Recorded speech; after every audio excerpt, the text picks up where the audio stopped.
우리 교회는, 기독교는 축복의 종교입니다. 왜냐하면 하나님께서 축복하시는 분이기 때문에 그렇습니다. 하나님이 축복하시는 것에 대한 우리의 태도, 우리가 하나님의 축복을 얼마나 사모하는가, 축복에 대한 우리의 기대가 얼마나 큰가, 얼마나 축복을 받으려고 노력하는가, 이 태도에 따라서 인생이 완전히 달라집니다. 에서와 야곱은 쌍둥이로 태어났어요. 그런데 뱃속에서부터 경쟁을 심하게 했던 이 쌍둥이, 먼저 나가는 자가 장자요. 장자는 아버지 재산을 2배 이상 물려받고 어떤 경우는 몽땅 물려받기도 합니다. 그러니까 뱃속에서부터 그렇게 경쟁을 했는데 털복숭이에다가 힘이 센 에서가 1등으로 나갑니다. 근데 야곱은 그래도 질 수가 없어서 끝까지 포기하지 않는다. 그래가지고 발뒤꿈치를 꽉 붙잡고 나와서 털복숭이는 에서라고 그러고 발뒤꿈치를 잡고 나왔다. 그 뜻으로 야곱이라고 이름이 지어졌습니다. 그런데 더 강했던 에서는 그의 후손이 에돔 족속인데 지금 살아있는지 어디 부족이 있는지 없는지 몰라요. 그러나 이 야곱의 후손들은 12아들을 낳았거든. 에서도 사실 12아들을 낳았어요. 근데 이 야곱의 후손들은 지금 이스라엘 민족입니다. 미국은 말할 것도 없고 전 세계 정치, 경제, 사회, 문화, 교육 어디서든지 이 유대인들이 세계 1등으로 두각을 나타내고 있습니다. 그 차이가 뭐냐? 에서는 축복을 소홀히 여겼고 야곱은 하나님의 축복을 목숨 걸고 사모하고 쫓아다녔거든요. 단지 그 차이입니다. 어느 날 이 창세기 25장에 보면 어느 날 이 작은 아들 야곱이 죽을 끓여요. 야곱은 털이 없고 맨숭맨숭하고 성격도 좀 여성스러웠던 것 같아요. 그래가지고 엄마를 잘 도와요. 부엌에서 물 기르다 드리고 그리고 무거운 거 날라주고 그리고 아궁이에 불때 드리고 이러니까 엄마가 이 야곱을 너무너무 사랑하죠. 그러나 아버지는 사나이다운 아들 에서가 사냥해온 고기를 너무 좋아하시고 그래서 아버지는 큰아들을 에서를 편애하고 어머니는 야곱을 편애하고 이런 집안이 됐거든요. 그러니까 이 야곱의 죽 끓이는 그날도 그날만 특별히 끓인 게 아니라 늘 끓이던 그런 습관이었을 거예요. 근데 형님이 사냥길에서 돌아와가지고 배가 몹시 고프니까 야 그 붉은 것 좀 나 좀 줘라. 팥죽이니까 붉은 것 좀 나 좀 줘라. 그러니까 이때다 싶어가지고 형 세상에 공짜가 어딨어. 그 장자의 명분하고 바꿔. 야 내가 굶어 죽게 생겼는데 장자의 명분이 다 뭐 말라 죽은 거냐. 그래 너 장자해라. 그리고 얼른 붉은 거 줘. 그래가지고 팥죽을 먹으면서 장자의 직분을 넘겨버렸어요. 성경이 뭐라고 딱 정리해놨냐면 에서가 장자의 명분을 경홀히 여김이었더라. 장자의 그 엄청난 명분 거기에 따르는 축복을 소홀히 여기고 팔아먹었다고 딱 기록해 놓은 거예요. 27장에 가면 이제 아버님이 연로하셔서 눈이 보이질 않습니다. 이제 내가 죽을 날이 얼마 안 남았구나. 내가 빨리 축복을 해야지. 사실은 이때로부터 이삭이 20년 넘게 살아요. 그런데 맨정신일 때 유서를 써놔야지 그러는 마음같이 축복을 하려고 부른 거예요. 그래서 이제 에서를 불러가지고 에서야 내가 이제 너를 죽기 전에 마음껏 축복하려고 하는데 너 사냥해가지고 맛있는 별미를 만들어 오면 내가 먹고 마음껏 축복해 주마. 예 아버지 제가 얼른 다녀오겠습니다. 그리고 이제 신나게 사냥을 하러 갔어요. 근데 그 이야기를 들은 엄마가 저 털복숭이 에서가 장자가 되면 큰일 나. 이 사랑스러운 아들 야곱이 장자가 돼야지. 그래가지고 야곱을 불러서 둘이 모사를 꾸민다고 그러나요? 뭐라 그러나요? 그래가지고 야 야곱아 아빠가 말이야 지금 에서에게 축복하시려고 그래. 지금 사냥하러 갔으니까 너 빨리 가서 양 한 마리 잡아와. 그러면 내가 아버지가 제일 좋아하는 거 요리해서 아버님 잡수시게 하고 네가 대신 축복을 반드시 받아야 된다. 어이구 어머니 큰일 나요. 아버지가 만질 거예요. 만져보면 나는 맨숭맨숭하고 형은 털복숭인데 축복받기는 고사하고 저주받을 거예요. 걱정하지 마라. 내가 다 꾀를 내놨으니까 너는 저주는 내가 받을 거니까 너는 빨리 시킨 대로 해. 그러니까 야곱이 가서 짐승을 잡아와서 어머니는 요리하고 너 형 방에 들어가서 형 냄새가 많이 나는 옷을 가지고 와라. 그리고 그 양 가죽도 좀 갖고 와. 그래서 형 옷 입고 맨숭맨숭한 여기 목하고 이 팔뚝에다가 양가죽을 덮어 씌우고, 그러니까 에서가 얼마나 털복숭인 걸 알겠죠. 그리고 요즘으로 말하면 에서가 쓰는 향수 샤넬 넘버 5 그거를 치치치치 이제 뿌리고, 그리고 이제 아버지한테 가서 요리를 딱 가지고 들어갔어요. 근데 제가 이제 상상을 해보니까 형 목소리는 걸걸한데 나는 목소리가 너무 이 테너거든. 형은 베이스인데. 그러니까 밖에다 대고 소리를 막 질러가지고 목도 좀 어느 정도 쉬게. 그러니까 이제 형 목소리 흉내내가지고 이제 아버지 제가 별면을 만들어 갖고 왔습니다. 왜 이렇게 빨리 잡았냐? 예, 하나님이 도와주셔서 빨리 잡았습니다. 그게 가지고 와봐라. 그거 냄새 이리 와봐. 이렇게 이제 만져보는 거 이렇게. 그러니까 냄새는 에서인데 목소리는 야곱이로다. 그런데 그 순간에 이 요리 별미에서 나는 냄새가 막 코를 진동을 하니까 아버님이 더 이상 생각할 겨를이 없이 막 이 속에서 막 이렇게 흐르가 동하잖아요. 그러니까 알았다. 그리고는 그냥 실컷 먹고 마음껏 축복을 했습니다. 축복한 내용이 대단합니다. 내 아들의 향취는 여호와의 복주신 밭의 향취로다. 하나님은 하늘의 이슬과 땅의 기름짐이며 풍성한 곡식과 포도주로 내게 주시기를 원하노라.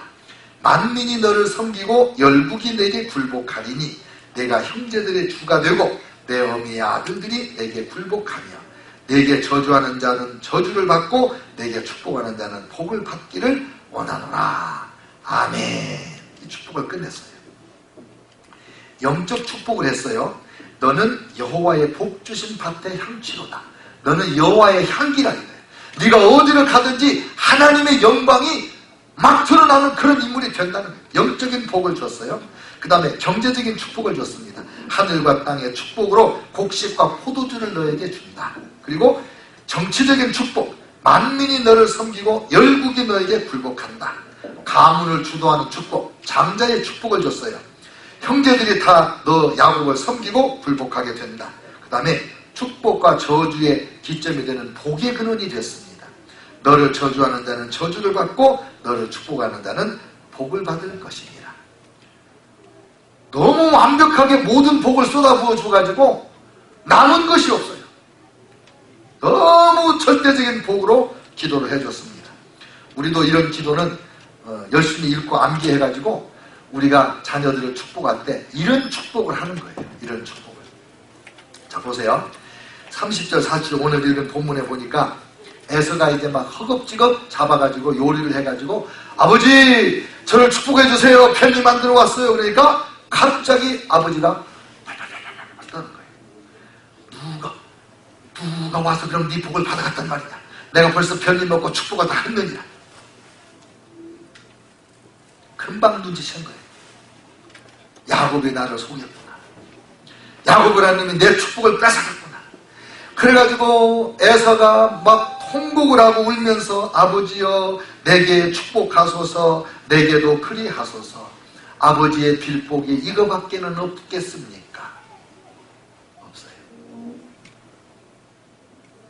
아버지여 내게도 복을 주소서 내게도 그리하소서 하니까 내가 그에게 다 쳐버렸는데 남은 것이 없다. 남은 것이 없다. 히브리서 12장 16절에 신약성경이잖아요. 혹 한 그릇 식물을 위하여 장자의 명분을 판 에서와 같이 망령된 자가 있을까 염려 두려워하라. 너희의 아는 바와 같이 저가 그 후에 축복을 기업으로 받으려고 눈물을 흘리며 구하되 버린 바가 되어 회개할 기회를 얻지 못하였느니라. 하나님의 축복을 장자권을 소홀히 여겼던 이 에서를 신약 성경에서 뭐라고 했냐면 망령된 자라고 했어요. 하나님의 축복을 받지 않고는 우리가 살 수가 없어요. 가장 크고 중요한 축복은 예수 믿고 구원받은 축복이지만은 구원받았어도 여전히 우리가 먹어야 되고 입어야 되고 자식들 가르쳐야 되고 이 세상을 살아가는데 얼마나 많은 축복이 더 필요한지 몰라요. 그 복을 받아야 되는 거예요. 그 복을 소홀히 여긴 자를 망령된 자라고 말했어요. 눈물을 흘리면서 간구했지만은 회개할 길을 얻지 못했다. 야곱이 할아버지 아브라함의 복과 아버지 이삭의 복을 이어받는 장자가 된 거예요. 왜 그렇게 이것이 중요하냐? 하나님은 원래 축복의 하나님이세요. 많은 사람들은 하나님을 두려워해요. 하나님을 무서워해요. 마치 도깨비 망명이를 들고 계신 분 같이 내가 거짓말하면 꽁, 내가 누구를 속이면 꽁, 내가 누구를 욕하면 꽁 이렇게 때리는 것 같이 그런 하나님 아니에요. 만약에 하나님이 도깨비 망명이를 들고 때리신다면 저와 여러분의 머리가 집채떡이 많아야 될 거예요. 하나님은 축복하시는 하나님인 줄을 믿으시기를 축원합니다. 이걸 믿어야지 하나님도 행복하시고 우리도 행복하게 사는 거예요. 하나님이 제일 먼저 하시는 일은 축복하는 일이에요. 에덴 동산에서 아담과 하와를 만들어 놓으시고 창세기 1장 27절 28절에 제일 먼저 하신 일이 축복이에요. 하나님이 자기 형상 곧 하나님의 형상대로 사람을 창조하시되 남자와 여자를 창조하시고 하나님이 그들에게 복을 주시며 이거 보세요. 복부터 주신다고요. 그들에게 이르시되 생육하고 번성하여 땅에 충만하라. 땅을 정복하라. 바다의 고기와 공중의 새와 땅에 움직이는 모든 생물을 다스리라 하시니라. 아담과 하와는 태어나자마자 복부터 받았어요. 저와 여러분이 태어나는 순간에 주님이 천군천사 다 끌고 와가지고 나팔 불고 춤추며 우리 탄생을 축하해 주시는 분이신데 그때 주님이 제일 먼저 축복을 하시는 거예요. 산파가 받기 전에 주님이 우리를 받고 누가 뭐라고 하기 전에 주님께서 우리를 먼저 축복해 주시는 거예요. 기적이에요, 기적. 두 번째, 노아 홍수 이후에 방주에서 노아가 나와가지고 포도 농사를 지어서 하나님 앞에 포도주로 제사를 드립니다. 그때 하나님이 첫 번째 하신 일이 뭐냐? 축복하는 일이에요. 하나님이 노아와 그 아들들에게 복을 주시며 그들에게 이르시되 생육하고 번성하여 땅에 충만하라.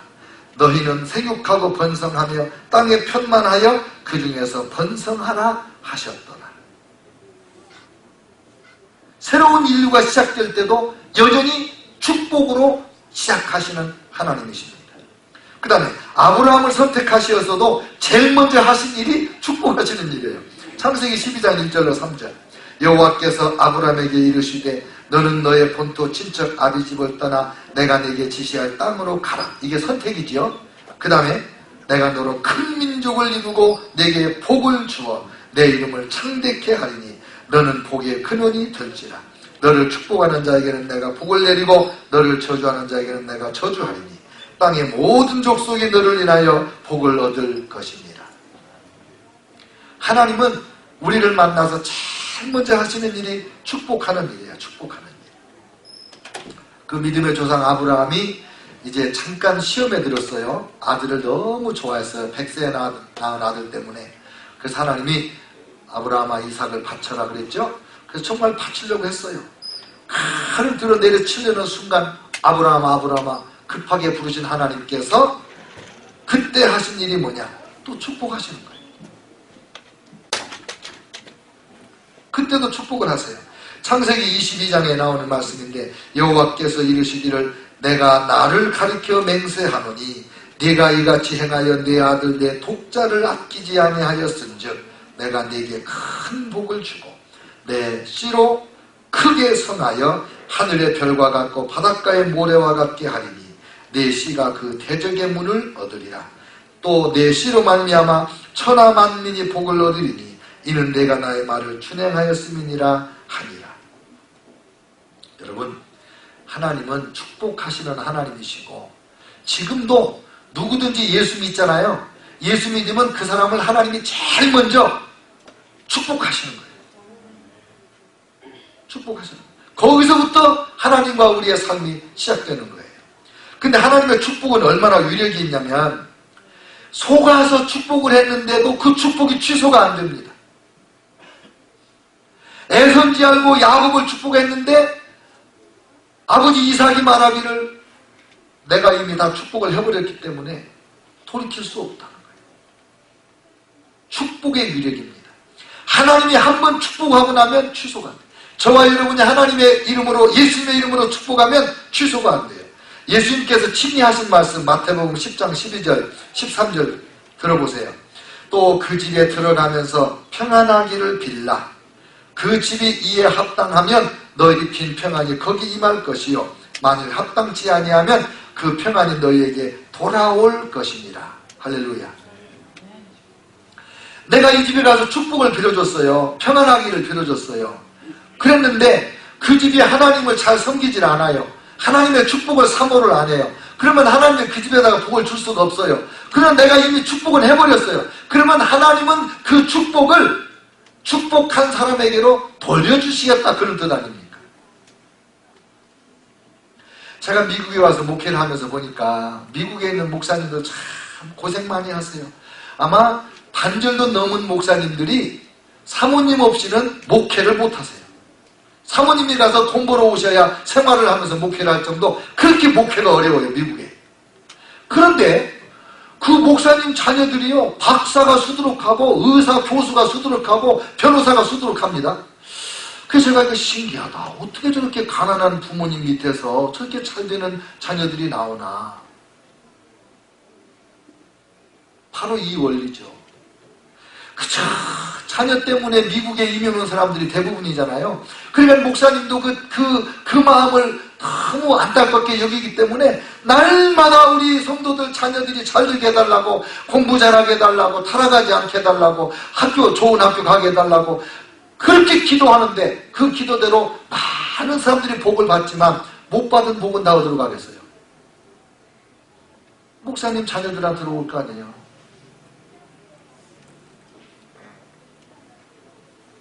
그러니까 목사님 자녀들이 타절되는 거예요. 제가 개척교회를 할 때 저는 우리 교회가 성장하고 부흥할 것을 의심하지 않았어요. 사실 제 믿음만큼은 아직 안 됐어요.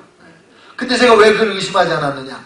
저는 20살 때 개척을 했다고 그랬잖아요. 그래서 그때부터 지금까지 습관이 뭐냐면 이 운전을 하고 가든지 어디를 가든지 개척교회가 특히 한국에서 이렇게 뭐 건물마다 교회 이름 이렇게 십자가 있잖아요. 저는 반드시 지나가면서 축복을 해요. 제가 어떤 때는 기도문을 정해놨어요. 제가 주님 이 개척교회 십자가를 보고 주여 그러면 그 기도문으로 축복하는지 알아주세요. 이러면서 내가 그 교회들을 축복하고 목회자를 축복하고 목회자 자녀들을 축복하고 그 성도들을 축복하고, 그러니까 그 축복이 다 우리 교회로 앞으로 다 쏟아져 돌아올 줄로 믿습니다. 축복의 위력은 그거예요. 그러니까 여러분 절대로 다른 사람에 대해서 축복하기를 게을리하지 마세요. 마음껏 축복하세요. 마음껏. 민수기 22장에서 24장에 보면 축복과 저주에 대한 특이한 사건이 나와요. 광야 40년을 사는 이스라엘 백성이, 생전 전쟁도 안 해본 이스라엘 백성이 부딪히면은 그냥 상대방이 초토화돼 버리는 거예요.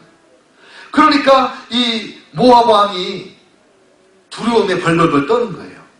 어이구, 저 이스라엘 백성이 온다. 이제 우리 민족이 큰일 났다. 우리가 이제 멸망당하겠다. 어떻게 하면 이것을 모면할 수 있을까? 그래서 뼈를 냈는데 발람이라고 하는 선지자를 불러다가 이스라엘 백성을 저주하게 하는 거였어요. 그래가지고 몇 번이나 보냈어요. 빨리 오셔서 우리의 소원을 들어주세요. 그러면 제가 큰 재물을 드리고 존귀한 자를 만들어 드리겠습니다. 하나님께 여쭤봤더니 하나님 뭐라고 그러셨어요? 가지 마라. 하나님의 택한 백성은 절대로 저주하지 마라. 그러니까 안 가려고 그랬는데 자꾸 사람을 보내오니까 이렇게 마음이 흔들려가지고 가다가 나귀가 소리내서 말도 하고 그런 사건이 났잖아요. 근데 이제 올라갔어요. 산이 높은 데 올라가가지고 이스라엘이 쫙 이렇게 그 천막을 연대로 치고 한 200만 명이 천막 치고 산이 얼마나 장관이겠어요. 한쪽 끝만 딱 보이는 자리에 가니까 여기다 제단을 쌓으세요. 소 7마리 가져오세요. 그래가지고 제물로 바치고 그리고 하나님 앞에 기도하는데 성령께서 이 발람의 입을 통하여 저주 대신에 이스라엘을 축복하는 말이 막 나오는 거예요. 왜 저주하려는데 축복하세요? 이리 오세요. 또 딴 데 옮겨가지고 여기서는 저주, 내가 원하는 대로 저주해주세요. 그게 또 제단 쌓고 7마리 소 바치고 또 기도하는데 하나님의 축복의 소리가 더 강력하게 나오는 거예요. 그러니까 3세번 한 번 더 또 딴 데로 옮겨가지고 이번에는 반드시 축복해주세요. 축복하지 말고 저주해주세요 그랬는데 이번에는 하나님 앞에 물어보지도 않고 막 축복을 했는 거예요. 왜? 하나님의 축복하는 걸 좋아하는 걸 아니까. 왜 하나님은 이 발람이 자기 백성 이스라엘을 저주를 못하게 했을까요? 하나님은 축복과 저주의 원리를 만드신 분이고 축복과 저주의 원리대로 백성들을 복주시고 혼내시는 분이잖아요. 그러니까 그 사랑하는 백성들 어떻게 저주하도록 내버려둘 수가 있겠습니까? 성경의 인물들은요 다 이 축복을 아는 사람들이에요.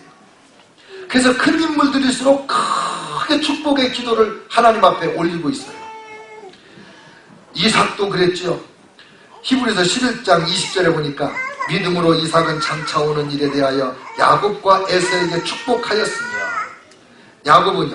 야곱은 축복을 가장 사랑한 사람이잖아요. 야곱은 축복을 너무너무 사랑했어요. 그래가지고 자기가 자기 아들들을 12지파를 축복을 했는데 지파별로 그 운명이 다 결정되다시피 했어요. 그 전에 야곱이 아주 어려운 일생일대의 생사를 결판짓는 그런 순간이 왔어요. 20년 동안 외삼촌 집에서 종살이 하면서 고생했지만은 자녀들도 많이 낳고 아내도 많이 얻고 양떼, 소떼, 염소떼를 막 수없이 끝이 안 보이게 끌고 돌아오는데 형 에서가 20년 전에 그 상처가 도진 거예요. 이놈이 돌아온다? 400명을 이끌고 맞이하고 오는 거예요. 끝나는 거죠. 그러니까 다 강을 건네놓고 자기 혼자 야뽕 나루터에서 밤새워 기도를 합니다. 밤새워. 하나님의 천사하고 씨름을 합니다. 근데 날이 새려고 번하게 날이 밝아오니까 하나님의 천사가 나 가야 되니까 놔주라 그래. 그때 뭐라고 한지 아세요? 당신이 내게 축복하지 아니하면 가게 하지 아니하겠습니다. 그 결정적인 순간에도 오로지 축복이에요. 축복. 당신이 나를 축복하지 않으면 절대로 내가 놔두지 않습니다. 절대로 못 가십니다. 안 가시려면 그냥 축복 안 하시려면 여기 같이 있고 그러면 나를 축복하고 가세요. 그 축복을 했는데 탁 쳐가지고 쩔뚝쩔뚝 이렇게 절름발이가 됐거든요. 네 발로 두 발로 설 때는 두렵고 떨리고 만사불통한 형편이었는데 다리가 병신되고 나니까 한쪽 다리를 하나님이 붙잡아 주시는지 그때부터 승승장구 태평성대를 이루는 거예요. 오로지 축복을 사모한 야곱은 그 인생이 이렇게 형통하고 이렇게 번성하고 그 하나님 지금도 우리의 하나님이십니다. 예수님은 누구보다도 축복을 확실하고 구체적이고 가시적으로 눈에 보이게 확 드러내 주시는 그런 분이었어요. 말씀으로 축복하시고 병든 자 고쳐줘요. 배고픈 사람 먹여줘요. 귀신 들린 사람 귀신 쫓아주세요. 그러니까 축복이 추상적으로 이렇게 자손이 번성하여 하늘의 별같이 이거는 세월이 가야 이게 보이는 거잖아요. 근데 주님은 그 자리에서 축복이 팍팍 나타나는 거예요. 우리 친구가 신학교 졸업할 때 85년도에 개척한 친구가 저하고 딱 둘이에요. 이충복이라고. 이 친구가 지금은 베트남에 선교사로 갔어요. 졸업할 때 이 친구가 어디서 개척을 했냐면 자기네 누님 집 지하실에서 개척을 했어요.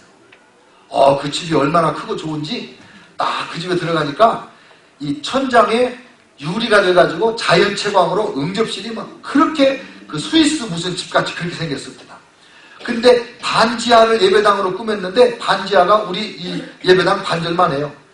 얼마나 잘 꾸며놓고 거기서 개척을 해놓고 날마다 누님과 자연과 그 조카들을 축복하는데 오베데돔의 축복을 주시옵소서. 오베데돔의 축복을 주시옵소서. 저는 그때 그 말이 뭔 말인지 못 알아서 처음에는 야 중국어 그게 뭔 뜻이냐 그랬더니 다윗왕이 법궤를 옮겨오다가 우사가 죽으니까 오베데돔의 집에다가 그냥 갖다 넣어놓고 돌아왔잖아요.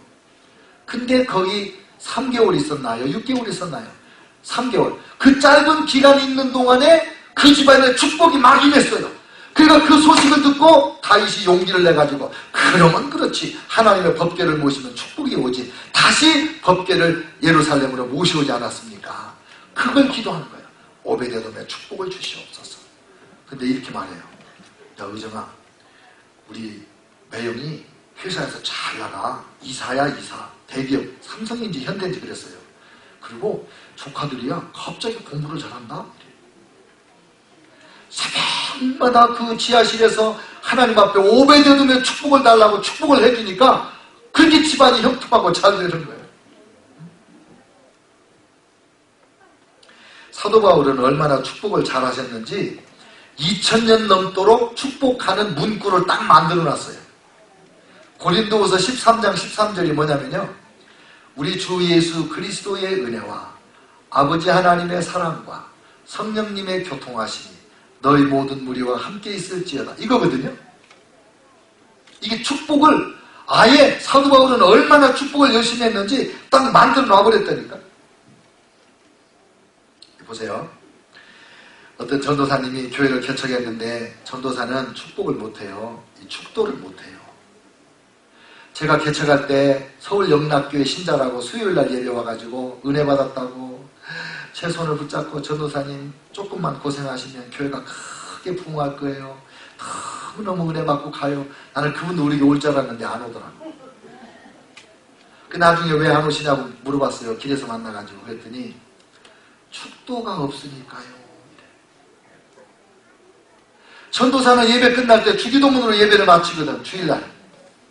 그 축도가 없다고 안 오는 거예요.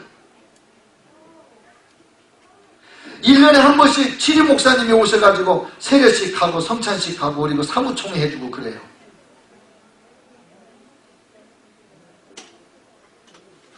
어떤 전사님이 꾀를 냈어요. 그래가지고 예배 마칠 때 주기도문 대신에 성경을 펴서 들고 고린도후서 13장 13절을 읽었어요. 그때 왜 전도사가 축도하냐? 징계위원회 회부돼가지고 지방에 이제 어르신들한테 이제 심판을 받는 거예요. 그러니까 전도사님 대답이 그거지. 똑같은 말이지 뭐. 축도를 안 하니까 교회가 부흥이 안 돼서 그냥 축도 대신에 성경을 읽었습니다. 예배 시간에 성경 읽는 것도 잘못입니까? 그래가지고 죄 안 받고 벌 안 받고 벌려놨다는 거 아닙니까? 축도가 그렇게 중요한 거예요. 축도가. 하나님은 주의 종들에게 축복권을 주셨어요. 그래서 모세와 아론에게 명령하셨는데 꼭 짜고 치는 고스톱같이 하나님이 그렇게 말씀하셨어요. 이런 표현이 좀 경건치 못한 것 같긴 한데 그러니까 그 말이 딱 맞는 말이거든요. 하나님이 이렇게 말씀하세요. 모세야 아론 보고 내 백성을 이렇게 축복하라고 그래라. 그러면서 축복 내용을 알려주세요. 이렇게 축복하면 내가 그대로 축복하마. 딱 그거죠. 이해가 되잖아요. 근데 뭐라고 그랬냐면 민수기 6장 22절로 27절까지 나오는 건데 여호와는 네게 복을 주시고 너를 지키시기를 원하며 여호와는 그 얼굴로 내게 비추사 은혜 베푸시기를 원하며 여호와는 그 얼굴을 내게로 향하여 드사 평강 주시기를 원하노라. 이렇게 축복하라고 축복 내용까지 알려주시고 너희가 그렇게 축복하면 나는 그대로 내 백성에게 복을 주겠다. 얼마나 하나님이 복 주시기를 원하시면 이런 분이시냐 이거죠. 그래서 이제 전도사님이 목사 안수를 받잖아요. 안수 기도문 이런 겁니다. 이제 어르신 목사님, 원로 목사님들이랑 쭉 둘러서가지고 전도사님 머리다 손을 딱 얹고 이 기도가 끝나면 그 순간부터 목사가 되는 거예요. 성부와 성자와 성령의 이름으로 하나님의 말씀을 선포하며 성례전을 집행하며 교회를 치리하며 축복할 권한을 주노라. 아멘. 그러면 그 순간에 이제 목사님 되는 거예요. 축복할 권한을 주노라. 그래서 축복 기도를 받아야 돼요. 사모해야 돼요. 지난주에 우리 이윤진 선교사님 간증 들었잖아요. 그 어린 남매를 목사님에게 계란 바구니 보내면서 그 뒤통수에 대해서 뭐라고 말씀하셨다고요? 축복 기도 받고 오래. 축복 기도 받고 오라. 그렇게 복을 사모하니까 우리가 아는 그 집안에 그 복이 임한 거 아니겠습니까? 둘째 아들은 국회의장, 셋째 아들은 대통령, 막내딸은 선교사. 부모님들이 축복권이 있어요. 부모님이 자녀를 축복해야 되는 거예요. 아침 저녁으로 부모님들은 자녀들을 축복해야 되는데 이런 좋은 축복 문구를 왜? 그리고 써가지고 딱 들고 이렇게 암기가 안 되면 써갖고 들고 새벽에 아이들 방에 들어가서 다 안수기도 하는 거예요. 그러면요 우리 자녀들이 나중에 그래요. 아버지 새벽에 머리에다가 손 얹어가 차가워가지고 잠 깨고 막 그랬다고. 너 그때 잠 깼냐? 그럼요. 왜 근데 가만히 있었냐? 그럼 어떻게 해요? 가만히 있어야죠. 그래도 차가워서 싫은데 영혼 깊은 데서 좋아하는 거예요. 그 축복대로 이루어지는 거예요. 자녀들에게. 축복대로. 축복 기도는 야베스 기도. 원컨대 주께서 내게 복을 더하사 나의 지경을 넓히시고 주의 손으로 나를 도우사 나로 환난을 벗어나 근심이 없게 하옵소서. 아멘. 우리 새벽마다 이 축복기도 하잖아요. 새벽에 나오시는 분들. 여러분도 하세요. 또 있어요. 사랑하는 자여 내 영혼이 잘됨 같이 내가 범사에 잘되고 강건할지어다. 아멘. 요한 3서 2절. 이 두 가지 축복을 우리가 새벽마다 하거든요. 여러분도 집에서 하세요. 새벽기도 못 오셔도 그거 할 수 있는 권한이 있으시니까. 그리고 자녀들 축복할 때도 이 축복으로 축복하는 거예요. 여호와께서 너에게 복의 복을 더하사 너희의 지경을 넓혀주시며 너에게 복을 주사 환난을 면하여 근심 없게 할지어다. 아멘. 이런 축복을 하는 거예요. 날마다 축복해야 돼요. 시편 105편 1절 5절에 보면 이런 말씀 나와요. 저가 내 모든 죄악을 사하시며 내 모든 병을 고치시며 내 생명을 파멸해서 구속하시고 인자와 긍휼로 관을 씌우시며 좋은 것으로 내 소원을 만족해 하사 내 청춘으로 독수리같이 새롭게 하시는 도다. 아멘. 이런 말씀을 읽을 때 도연아 하나님이 내 모든 죄악을 사하시며 내 모든 병을 고치시며 내 생명을 파멸해서 구속하시며 이렇게 읽는 거예요. 그렇게 축복하는 거예요. 다른 말 어려운 말 넣을 것도 없어요. 가장 좋은 말씀으로 축복하는 거예요. 최소한 하루에 한 번 자녀들을 축복하셔야 됩니다. 세계무역센터 총재이신 이희돈 장로님 옛날에 간증 들어보니까 할아버지라고 했던 것 같아요. 자기 자녀들 손주들 사진을 다 가지고 새벽기도에 나가는 거예요. 그리고 또 예배 시간에 나갈 때도 맨 앞자리에 가서 왜 한국에 장의자 있으면 앞자리에 찬송가 놓는 데 있잖아요. 거기다가 사진을 쫙 지내려 놓는 거예요. 자기 자녀들 사진을. 그리고 목사님께서 세계적인 지도자가 될지어다 그러면 아멘 그래가지고 내가 받아가지고 맨 거기다가 자녀들 사진에다가 딱 덮어준 거예요. 할렐루야. 여러분 지갑에다가 사진 넣어갖고 다니죠? 그러면 지갑에다가 손 딱 넣고 설교를 듣는 거예요. 목사님을 축복하면 아멘 손에다가 힘을 팍 주는 거예요. 아멘. 그러니 자녀들이 복 받을 수 있더라고요. 여러분 세상에 미치지 않고 이루어지는 거 하나도 없어요. 무슨 일 공부를 해도 미쳐야 되고 연애를 해도 미쳐야 결혼하는 거고 그저 뭐 다 계산하고 따져가지고 연애해가지고 결혼 못하잖아요. 그러니까 하나님의 축복에 대해서 우리가 미친 듯이 사모하고 나가야 됩니다. 놀라운 것은 야곱이 사기꾼이라는 이름이잖아요. 그런데 성경이 야곱을 높이는 이유가 뭐예요? 그가 하나님을 사모하고 하나님의 축복을 사모했기 때문에.